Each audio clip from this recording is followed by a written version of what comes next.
Good evening, and thanks for joining us for KCAL News at 11 on CBS Los Angeles. I'm Pat Harvey.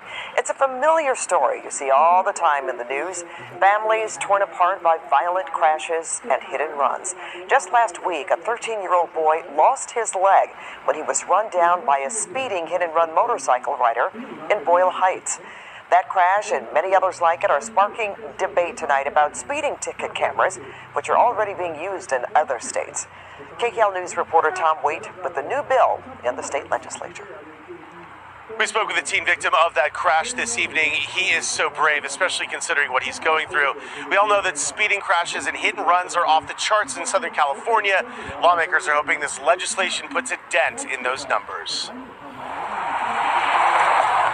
Whittier Boulevard in Boyle Heights, a notorious zone for speeders. It was here on March 30th. Security video captured this horrific crash. A motorcycle rider slams into a 13-year-old boy. The rider leaves the boy in the road and takes off. The 13-year-old Josh Mora would lose his leg. I'm doing good. I had my surgery yesterday. We spoke to Joshua from his hospital room with his family's permission not long after he learned the LAPD tracked down and arrested the man who hit him and left. The suspect, Erwin Majano of Banning. I was in shock, because I know the detectives put a lot of work in finding this guy for me. Detective, he told us that he wouldn't sleep or eat just to find this guy, so I really appreciate that.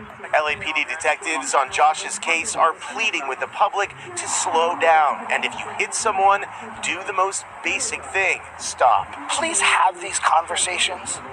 It's not just the moral imperative of remaining, it's the law. It's a hit and run like Josh's case and countless others across Southern California and the state that prompted state lawmakers to introduce legislation that would allow the installation of traffic safety cameras on dangerous roads. The cameras would ticket speeding drivers after a warning.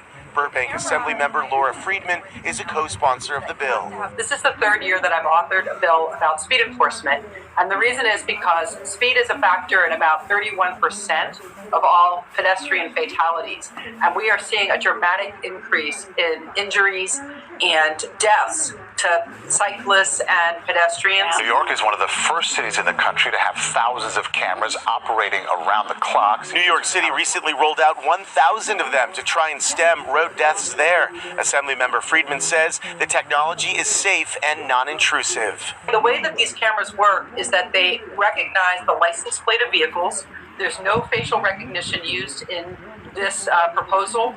The bill will get a hearing on April 17th. We reached out to Republicans to see if there's any opposition to the bill. Right now, they say they have not taken a position on it. Reporting from Boyle Heights, I'm Tom Waite, KCAL News.